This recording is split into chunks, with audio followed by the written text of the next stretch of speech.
Good afternoon, I'm James Worthington. Welcome to Solent Sports News at 2:30. Yes, it's official. There has been a massive managerial news in the Premier League this week with the appointment of Brendan Rodgers at Leicester. Our reporter, James Worthington, is down at the Leicester training ground. James, what have you got for us? Hi Jamie, well, you're right, it's been a very strange appointment in my opinion. I think Brendan Rodgers joining Leicester so late in the season does raise a few questions. Celtic fans have not been quiet about their upset about him leaving. He's currently on course to get the treble with Celtic, and he described it as a dream move when he joined the club 2-3 years ago. So I do find it very strange that he's joined them. So do you think it's more about the timing of this appointment then, rather than the actual appointment itself? I think the timing's definitely the strange part about it.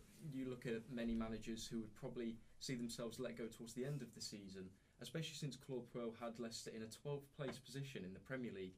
It's not terrible, it's not going to be the title win that they had years ago, but it's definitely a respectable position. So I think the timing of it is the strange part. So in many ways it would have made sense then maybe for Leicester to have a caretaker manager. You know, if they wanted Rodgers, put a caretaker in until the end of the season, finish what he's doing with Celtic and then go there?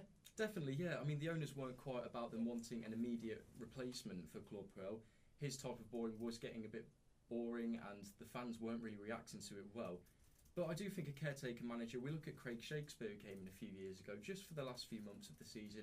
He did a nice job, he restructured Leicester, they brought in a new manager and it eventually went quite smoothly. So I think Brendan Rodgers coming in now instead of a caretaker manager is a bit strange. So what do you think Leicester can expect from Brendan Rodgers? And obviously he's got this tradition of tapping into youth, so do you think that is one of the big things that the Leicester owners were thinking of? Definitely, yeah. I think that's the only thing that we can see as the driving force behind this unusual change. I think that Brendan Rodgers, as you said, he's really good with youth players, and Leicester do average one of the youngest sides in the Premier League. He's obviously good with introducing young players, working them into a system and creating better talent out of it.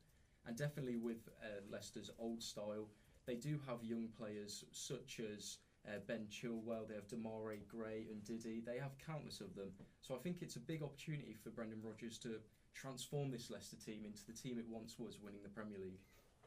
So just think in terms of where they go from here then, it's about building for next season, so just try and say a top 10 finish for this season and then next season maybe look to push on for Europe. Yeah, well, not to put words in the owners' mouths here, but I think they could definitely push for maybe a 7th or 6th place. I don't think it's completely out of question. Rodgers is an experienced coach, he'll know what he's doing. He's already met with the players after their 2-1 win against Brighton.